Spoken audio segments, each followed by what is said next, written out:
네, 머닝 섹터 종목 전략에 이어서 이번에는 시장 전략 세우도록 하겠습니다. 유진투자증권 허재환 쌍문님 모셨습니다. 어서 오십시오. 네, 안녕하십니까.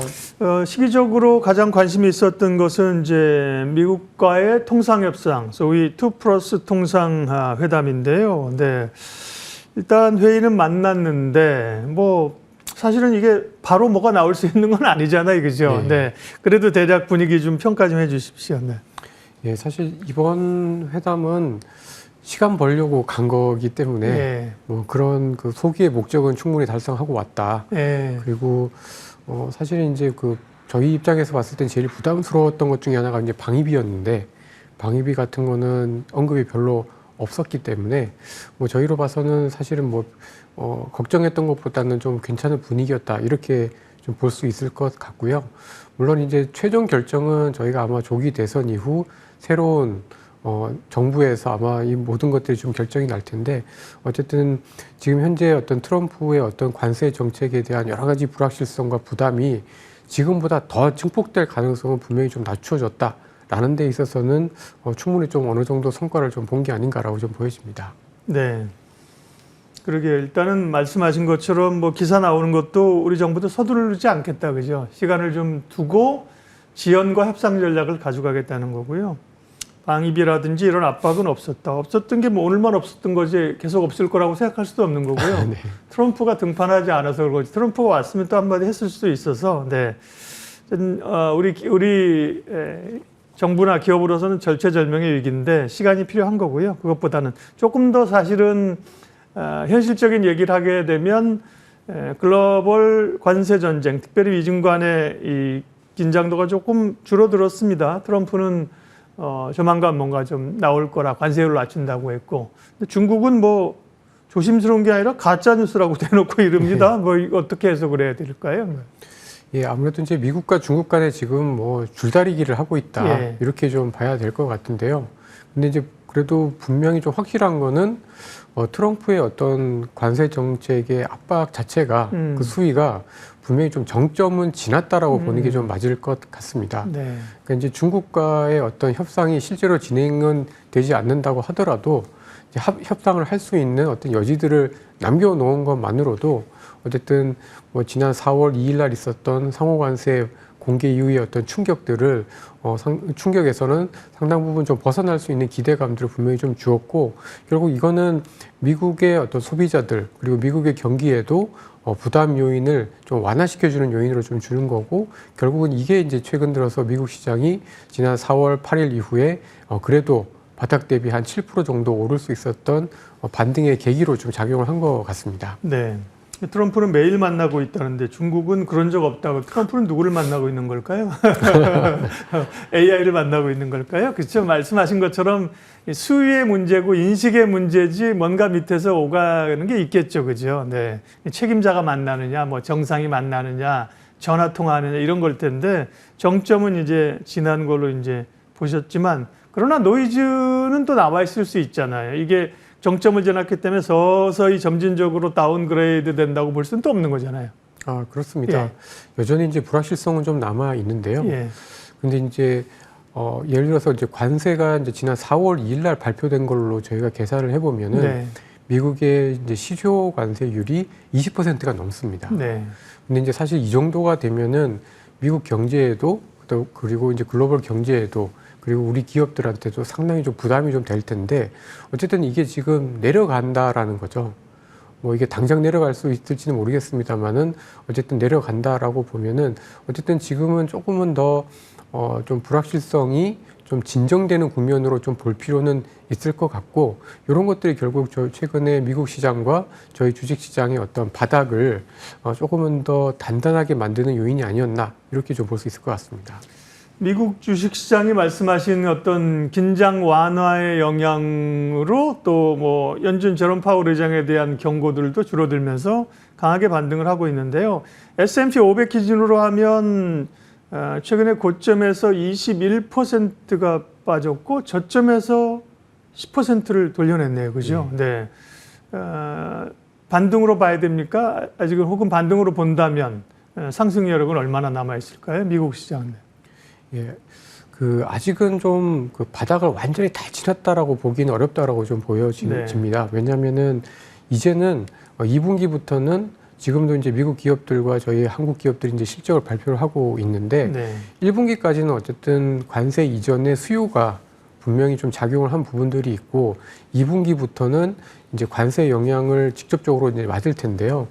아마도 2분기 때 기업들의 실적은 지금보다 더 좋아지기는 어렵다라고 좀 보여집니다. 미국이나 저희나 다 마찬가지일 것 같고 관건은 이제 얼마나 나빠지느냐인 것 같은데 아마도 이제 오히려 많이 나빠지면은 또 뭐 경기에 대한 부담들도 있기 때문에 아마 여름 정도 지나서부터는 또 연준의 금리 인하에 대한 여러 가지 압박들이 좀 커질 수 있을 것 같은데요. 그래서 지금 2분기가 아직은 좀 불확실성이 남아있는 구간이다라고 좀 보여집니다. 근데 그래도 지금이 어떻게 보면 경기에 대한 부담, 그러니까 2차 충격에 대한 부담은 약간 있긴 하지만 어쨌든 최악은 좀 벗어났기 때문에 이 바닥에 굉장히 좀 많이 접근했다. 이렇게 좀 판단이 되어지고 일반적으로 이제 그 기술적 반등이라고 하면 이제 하락폭의 한 3분의 1 정도까지는 좀 회복을 하게 되는 거기 때문에 3분의 1 정도는 지금 회복한 거 아닌가요? 네. 근데 여기서 이제 조금 4월 2일 정도까지 그러니까 관세 충격 이전까지 지금 저희의 코스피도 좀 회복을 했고 코스닥도 좀 회복을 했는데 미국 시장도 그 정도까지는 한번 좀 반등을 시도를 해볼 수 있지 않을까라고 보고 있습니다. 네, 4월 초에 이제 관세 발표 전에 얘기한다면 우리가 S&P 차트도 있나요? 그렇게 보면 지금 5,480인데 말씀하신 걸로 보면 한 5,600 정도, 그죠? 6,700까지는 업사이드가 조금 있어 보입니다. 근데 어쨌든 아직까지는 미국 시장 워낙 최근에 이제 조정장에서 약세장으로 접어든 거잖아요. 거기서 탈피했다고, 추세적으로 탈피했다고 보기는 이른 거죠, 아직은. 예, 아직까지는 좀 이르다라고 좀 보고는 있는데요. 아마도 이번에 이제 1분기 실적 발표 이후 2분기 실적 전후로 해서가 아마도 좀 바닥이 나올 가능성이 좀 남아 있어서 아마도 이제 바닥에는 많이 접근해 있다. 여기서 이제 추가적인 하락의 여력은 뭐 좀 반등했다 다시 빠진다고 하더라도 크진 않을 거다. 이렇게 좀 보고 있습니다. 그러니까요. 올라와서 다행이긴 하나 많은 분들의 그 소위 컨센서스가 야, 이제 됐다가 아니라 올라오면 어디서 좀 팔아야지? 이런 고민들이 그죠? 있는 거기 때문에요.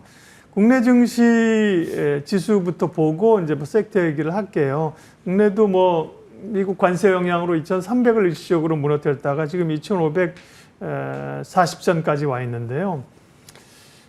기본적으로는 국내 증시도 꽤 바닥에서는 V자로 올라왔습니다. 여기서의 앞으로의 단기적인 주가 흐름은 어떻게 전망하세요? 양상은? 예, 조금 반등을 계속 할 것 같긴 한데 반등의 어떤 강도가 그렇게 좀 강하지는 않을 걸로 좀 보여집니다. 그러니까 이제 그래도 저희가 이번에 뭐 1분기 GDP만 보면은 굉장히 좀 암울하고 뭐 앞으로의 어떤 그 기업들의 어떤 실적이라든지 이런 부분에 있어서 분명히 좀 불확실성은 있긴 합니다만은 그래도 그 지금 정도 코스피가 이제 2,200, 2,300 요 정도 주가라고 하면은 올해 기업들의 이익이 그래도 한 5에서 10% 이상 그 감익이 될 거를 이미 좀 반영한 레벨인 것 같습니다. 그래서 요 정도라고 하면은 올해 1분기 뭐 올해 경제 성장률이 1%가 안 된다. 뭐 쉽지 않을 거다. 0%일 거다라고 얘기하는 이런 악재들의 상당 부분은 좀 이미 좀 반영한 레벨이기 때문에 여기서 또 주가가 더 내리지는 않을 걸로 좀 보여지고요. 다만 이제 문제는 업사이드가 문제인 것 같습니다. 그렇죠. 근데 이제 코스피가 아직까지는 이제 2,500대에서 뭐 2,700대, 2,800대 올라가기 위해서는 사실은 이제 하단이 단단해지는 것만으로 충분하지 않고 기업들의 이익이 좀 그래도 늘어날 수 있다라는 기대감, 특히 이제 내년에 대한 기대감이 좀 있어야 될 것 같은데요. 아마도 2분기까지는 뚜렷한 방향성을 좀 보이기는 어려울 것 같고, 그러나 아마 올해 상반기보다는 그래도 하반기 그리고 내년으로 갈수록 뭐 높이가 높진 않지만 방향성 자체는 더 나빠지진 않을 거다라는 컨센서스는 조금씩 강해질 가능성들이 좀 있지 않나라고 보고 있습니다. 네. 자, 이번엔 그러면 섹터 얘기를 하겠습니다. 미국은 확실하게 그동안 뭐 급격하게 빠졌던 게 빅테크고요. 올라올 때도 최근 며칠간의 흐름들은 확실히 이제 빅테크들이 강하게 올라오는데, 그렇게 보면 우리가 이제 연동돼 있을 수 있는 것은 반도체주도 좀 될 수 있을까라는 기대감입니다. 어떻게 보세요? 네. 예, 근데 이제 반도체 같은 경우에는 아무래도 너무 경기에 예민하기 때문에 네. 지금 최근에 올라오는 반등하는 과정에서는 당연히 저희도 함께 좀 반등을 해야 되는 게 맞고 또 뭐 오늘 아침에 발표된 구글이라든지 최근에 이제 실적 발표한 일부 기업들 특히 뭐 버티브와 같은 이 AI와 관련된 기업들의 어떤 실적이 생각했던 것보다 우려했던 것보다 나쁘지 않기 때문에 네. 좀 긍정적으로 좀 볼 수 있는 측면들이 있지만 전반적으로 지금 분위기는 이런 이 AI나 이런 것들이 좀 진정이 된다고 하더라도 관세에 대한 부담 그리고 경기 자체에 대한 부담들이 좀 남아 있다 보니까 아무래도 이제 반도체 주식이 저희 국내 주식 시장을 끌고 가기에는 아직까지는 좀 한계가 있을 거다라고 보고 있습니다. 네. 그리고 이제 시장이 관세 충격이나 이런 게 좀 우려가 있고 국내가 이제 추경 이런 것 때문에 내수주들을 좀 이제 보고 사실은 유통주나 이런 쪽에 좀 움직이지 않았습니까? 근데 아까 말씀하신 것처럼 우리가 1분기에 지금 뭐 잠정치이긴 합니다만 마이너스 0.2% 역성장에서 이런 것들이 결국 이제 내수주에 대한 기대감을 또 좀 꺾는 요인이 아닌가도 싶어요. 내수주나 방어주에 대한 생각은 어떠세요? 네. 예, 그러니까 사실 이제 저희 한국의 어떤 내수의 성장으로만 봤을 때는 이런 내수주들에 대한 매력이 그렇게 높지는 않습니다. 네. 근데 이제 상대적인 거죠. 그러니까 어떻게 보면 지금은 불확실성이 너무 어디가 크냐라고 보면은 그래도 뭐 자동차나 철강이나 뭐 반도체와 같은 수출주들보다는 내수는 이번에 뭐 6월 조기 대선을 앞두고 그래도 뭐 추경이라든지 이런 정책적인 측면들이 조금 더 강화가 될 수가 있기 때문에 아마도 내수주들에 대한 관심은 그래도 적어도 지금 분기에 어떤 투자자들한테 약간의 대안은 좀 될 수 있을 것 같다. 이렇게 저희는 좀 뭐 판단을 좀 하고 있고요. 그리고 특히 이제 내수들 중에서도 좀 관심을 가질 만한 것들은 결국은 내수주들 내에서 시장 점유율이 높고 약간 독점적인 그런 지위를 차지하고 있는 기업들. 그래서 이익의 어떤 하향에 대한 리스크가 굉장히 적은 업종들이 최근에 보면은 주가가 또 잘 견디고 있는 편인 것 같습니다.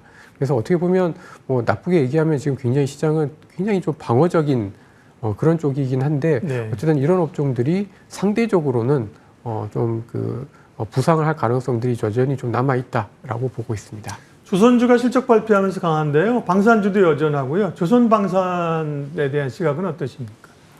뭐 조선이나 방산주들은 좀 긴 관점에서 여전히 예. 좀 유효하다라고 보고 있습니다. 물론 뭐 작년부터 해서 주가가 꽤 올라왔기 때문에 네. 일부에서는 좀 비싸다 또는 뭐 약간 밸류에이션에 대한 부담들 특히 이제 방산주들 같은 경우에는 약간 그런 이제 좀 부담이 있어 보이는 업체들이 조금씩 나타나고 있기는 하는데요. 네. 근데 이제 어떻게 보면 이렇게 성장이 안 좋고 불안함에도 불구하고 계속해서 어쨌든 실적이 좋아지고 있고 유지가 되고 있다라는 것 자체가 어쨌든 지금 국면에서 상대적으로 좀 강한 대안, 눈에 보이는 대안이기 때문에 사실은 주식시장 입장에서 봤을 때는 오히려 조금 주춤할 때 오히려 주춤하면 더 들어갈 수 있다 이렇게 좀 보는 게 맞지 않을까 싶습니다. 네.